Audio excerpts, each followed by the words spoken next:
Okay, well, here is the Lifegroup study for Discipled, Jesus and Peter. So we're in this series at the moment called Discipled, and we've been looking at key discipling relationships throughout Scripture. We started by looking at Moses and Joshua. We then looked at Elijah and Elisha. And we then looked at Naomi and Ruth. And today we're looking at Jesus and Peter. And we started by looking at the whole idea of being challenged. And being challenged in our culture is not a very cool thing. We're all about you doing you. But because Jesus loved Peter, he challenged him. And so, in the same way, Jesus challenges us in our discipleship, in our process of becoming more like him because he loves us. And we looked throughout the Gospels at 7 different stories of Jesus challenging Peter. We looked at Jesus challenging Peter's familiarity, where he calls him from being a fisherman to a fisher of men. We looked at Jesus challenging Peter and his direction when he wanted Jesus to come back to be with the crowds. Jesus said, "No, we're going to the next town." Jesus challenged Peter's doubt when he was walking on the water and began to drown. Jesus challenged his lack of faith. Jesus challenged Peter's arrogance when Jesus talked about his needing to die and rise again. Peter was saying, "We'll never let you do that." And Jesus challenged the arrogance that he spoke with. And then Jesus also challenged Peter's ungodly ambition when in Luke 22 he gets in an argument with the other disciples about who's the greatest.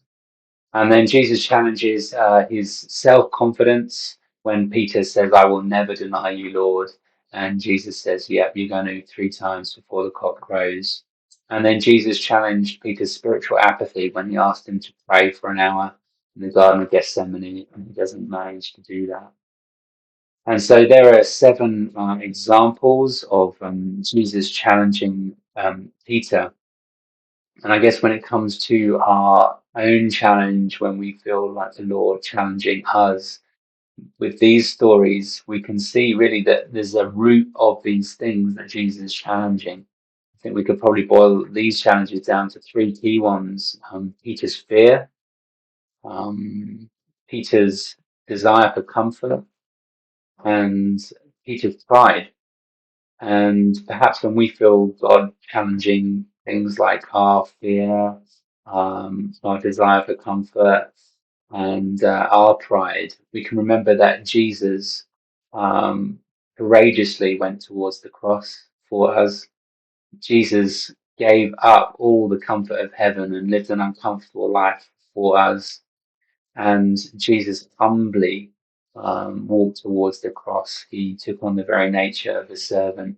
And so, knowing that Jesus has done for us in our place, we should ask for his help to follow in his footsteps and overcome our fear, our desire for comfort, and our pride.